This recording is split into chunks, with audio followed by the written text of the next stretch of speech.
One of the big criticisms I get on my channel all the time is that I'm too negative. So today let's talk about something I really enjoy, and that is combat variety and engagement variety. I like to talk about weapons and customization a lot on my channel because that's kind of my thing. I like games that have a wide variety of weapons and ways to customize them. But let's talk about true variety. And that is the variety of the type of combat you have, whether it's long range, close quarters, vehicular, so on and so forth. And then you have engagement variety, which is the variations in which you are engaged. If you think about it, America didn't really have a lot of engagement variety before gay marriage was legal. Something to think about. Now, there will always be a place in my heart for games like Overwatch and Infinite Warfare, for sure. Doom, Rainbow Six Siege, there's even a really small corner of my heart that's open to Counter-Strike. The way those games play, it's not inherently bad, and you know for a fact on my channel I love Infinite Warfare, I love games like Doom. But one of the things that really irritated me about Halo 4 and 5 is the complete negation of combat variety. I like 3-lane maps, I like competitive play spaces that are more set up like an arena and not like a battlefield, that's fine. But for me, repetition, it sticks out. Repetition sticks out to me like a sore thumb. If all of your maps are laid out the same and the engagement ranges are always the same, I get very frustrated. One of the big things I hated about Black Ops 3 was the fact that it forces your engagements into these certain ranges all the time. And the long lines of sight were super predictable and symmetrical. Map knowledge? Who cares? You don't have to learn the maps when they're that simple. And how are you going to have any variety in your engagements when everybody's fighting you almost no further than 40 meters? One of the things I liked about Call of Duty Ghosts, the maps were messy as fuck, and it led to experiences. When you have to navigate a play space that more resembles real life than an arena, experiences stick out more. You'll find yourself not just going from gunfight to gunfight, going through the motions, you'll find yourself having certain experiences that, again, they'll stick out to you.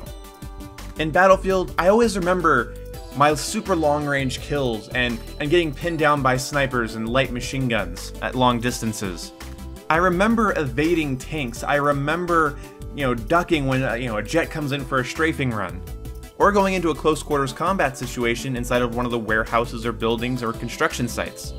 There's something scary about being on a construction site in Battlefield 3 when you know there's a sniper up on top. You're looking for claymores, you're kind of checking the stairs, you're listening for the footsteps as you get to the top, and then you assassinate that motherfucker. Or getting shot at, having to duck, and then not knowing where you're getting shot at from is one of the most fun experiences. Having to look for the shots, it's fun. It's not fun, it's annoying. Well, maybe to you. I personally love it. It's an experience, it's an actual bit of variety in my engagements. Titanfall did this really well and Call of Duty fucking failed at it. See, with the last two Call of Duties we've had advanced movement, jumping, wall running, sliding, dashing, and those are not inherently bad things. Let's all admit that the idea of a Call of Duty, let's just go like 10 years ago, what if we had a Call of Duty where you could run on walls and jump off of buildings and shit? That'd be awesome, right? But Call of Duty limited the players with the maps. The play spaces were condensed, and the play spaces were predictable and symmetrical.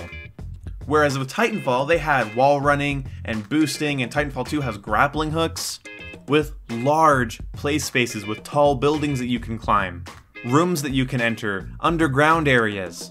The scale is bigger. When the scale is bigger, when the players can do more things, combat variety opens up. It becomes almost a sandbox of things you can do.